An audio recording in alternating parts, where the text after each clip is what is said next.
Dès qu'il est venu, ce monsieur, nous avons commencé par l'observer.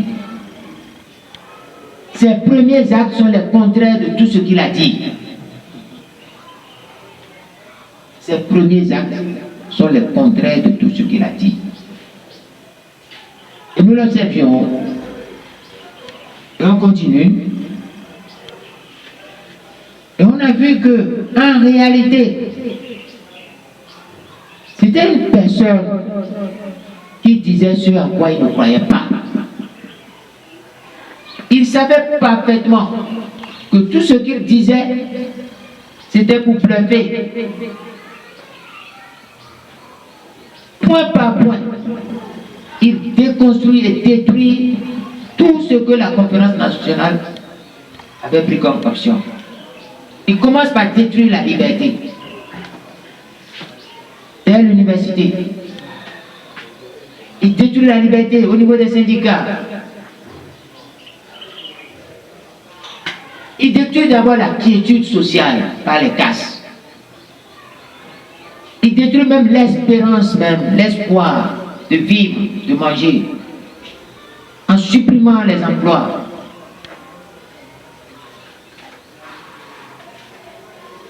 Et il continue. Il s'attaque aux grandes personnalités de la République.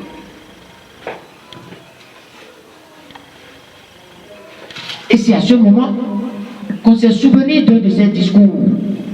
Vous dites, ah, mais pourquoi ce monsieur agit comme ça? Est-ce qu'il sait dans quel pays il est venu? Il sait dans quelle époque il est? À quel moment il est? D'où nous sommes venus? Est-ce qu'il se croit vraiment que nous sommes comme ça? Et subitement, en fouillant un peu, on découvre un entretien à la veille du second tour,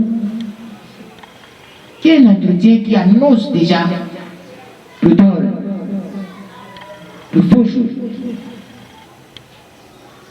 Ce qui permet, et c'est lui qui disait ça, à un président de conserver le pouvoir dans les petits pays comme le nôtre. Ce n'est pas ce que le président va faire, ce n'est pas du tout son mandat, son bilan. Alors pas du tout. C'est la manière avec laquelle il tient tout le monde. Pour faire court, si vous avez cette littérature qui est partout, il tient tout le monde. Les grands électeurs, et il entend peut-être par grands électeurs, quelqu'un m'a posé la question à Sakité, les députés, les grandes personnalités, les maires, les chefs traditionnels. Il faut les déstabiliser ou les amener à se soumettre. Soit vous vous soumettez à lui, soit vous êtes déstabilisé. Vos affaires, votre entourage, partout. Et il continue. Les partis politiques, les hommes d'affaires. Et le journaliste lui dit, mais tu ne comprends pas. Il dit, ne soyez pas sourd à ce que j'ai dit. Écoutez bien. Si vous détruisez tout le monde, et si personne ne peut lever la tête contre vous, si vous arrivez à mettre tout le monde à votre solde, et que vous affaiblissez les partis politiques, vous avez beau être mauvais, vous serez réélu. Autrement dit, la doctrine de ce monsieur est la compétition sans compétiteur. On appelle ça de la triche, de l'inélégance, de la déloyauté. Ce n'est pas possible. Comment compétir sans compétiteur?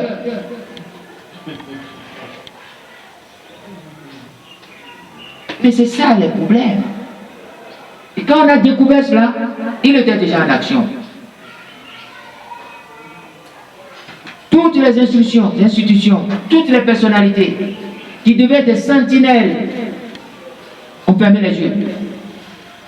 Par quel mystère ces personnes ont fermé les yeux? Il faut décrypter, il faut pouvoir analyser, psychanalyser et laisser cette littérature à nos enfants. Que s'est-il passé? Et tout le monde a fermé les yeux. Et au moment où tout le monde fermait les yeux, il y a quelques rares personnes, parmi celles qui sont ici, devant vous, qui ont laissé les yeux ouverts. Et en laissant les yeux ouverts, on a vu ce qui se passait, ce qui va arriver. Très tôt, moi qui vous parle, j'ai démissionné. Convaincu que ce n'est pas ce qu'on a dit qui est en train de se faire.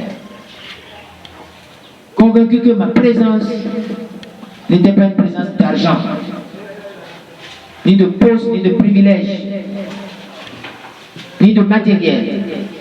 Ma présence était une présence haute pour l'intérêt général.